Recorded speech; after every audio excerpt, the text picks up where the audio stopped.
দর্শক, আপনাদেরকে যেমনটি জানাচ্ছিলাম যে ঝালকাঠির গাবখান ব্রিজের কাছে দ্রুতগতির ট্রাক, প্রাইভেট কার ও অটোরিকশাকে চাপা দিলে ঘটনাস্থলেই প্রাণ হারায় অন্তত 14 জন।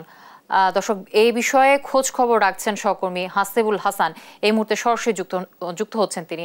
হাসিব, হতাহতদের বিষয়ে আপনার কাছে নতুন কি তথ্য আছে আমাদের দর্শককে তো জানাবেনই, সেই সাথে আরেকটি বিষয়ে যুক্ত করতে চাচ্ছি যে ঘাতক ট্রাক চালককে কখন নাগাদ আটক করা হয়েছে, কি তথ্য আছে?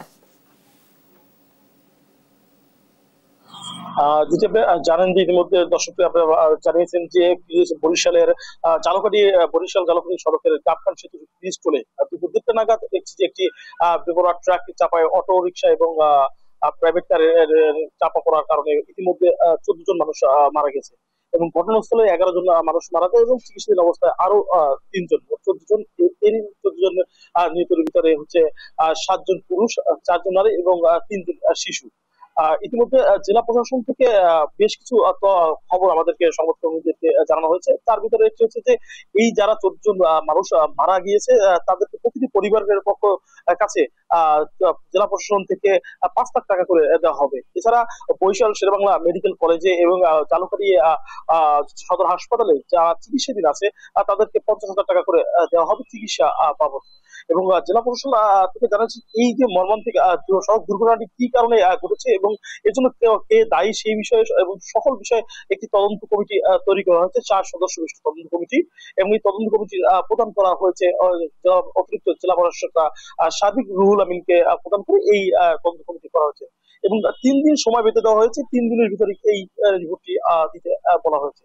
এবং পুলিশ সুপার ঝালকাঠির যে আফসারুল্লাহ হক টুটুল উনি জানিয়েছেন যে এই ঘটনার পরপরই পুলিশ ঘটনাস্থলে পৌঁছে এবং সকল আইন শৃঙ্খলা পরিস্থিতি নিয়ন্ত্রণ সহ উদ্ধার কাজে তারা যথেষ্ট পরিমাণে সহযোগিতা করেন এবং সড়ককে যান চলাচল স্বাভাবিক করার জন্য তারা চেষ্টা করেন এবং অতি দ্রুততার সহিত অভিযান চালিয়েই এই যে গাড়ি চালক, যে ট্রাক ড্রাইভার, যে আলামিন এবং তার গাড়ির হেল্পার নাজমুল শেখ তাদেরকে কিন্তু ইতিমধ্যে বিকাল 5টার দিকে ইতিমধ্যে তাদেরকে আটক করে জেলা পুলিশ।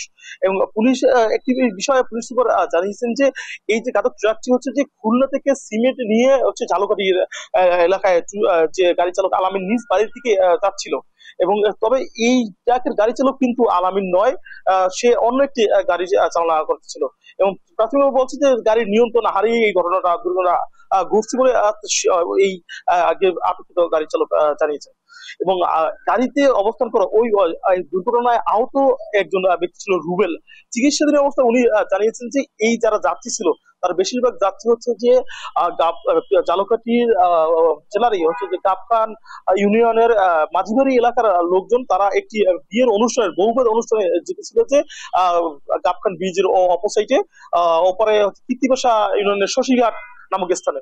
এবং যে সময় ঝালকাঠি গাবখান সেতু টোলের সামনে বসে টোল দিতেছিল তখনই হচ্ছে যে পিছ থেকে হঠাৎ করে এই ট্রাকটি তাদের উপরে আসে পড়ে এবং এই সাথে সাথেই হচ্ছে যে ঘটনাস্থলে 11 জন মারা যায় এবং অটো রিকশার সামনে যে প্রাইভেট দুমড়ে মুচড়ে যায় এবং এই এলাকায় যারা এই ঘটনায় 14 জন মারা যায় এবং এই মৃত্যুর কারণে ঝালকাঠি যে এলাকায় মানুষজন মারা গেছে অনেকটাই সুখের মানে স্তব্ধ হয়ে গেছে এবং পরিবারে একবার আহাজারির চলছে যে এই নিহতদের পরিবারে। তবে প্রশাসন থেকে বলা হচ্ছে যে নিহতদের পরিবারের সার্বিক সহযোগিতা করা হবে। পুলিশ প্রশাসন সড়ক নিয়ন্ত্রণ সহ হচ্ছে যে এসব দোষীদেরকে ইতিমধ্যে গ্রেপ্তার করছে এবং যথাযথ বিচার ব্যবস্থা করবে। আইনি প্রক্রিয়াধীন চলছে ইতিমধ্যে জানিয়েছেন। মূলত এই ছিল আমার কাছে সর্বশেষ ঝালকাঠির সড়ক দুর্ঘটনার বিষয়। আপনি আমাদের সাথে যুক্তই থাকুন। দর্শক, সহকর্মী হাসিবুল হাসান যুক্ত হয়েছিলেন আমার সাথে।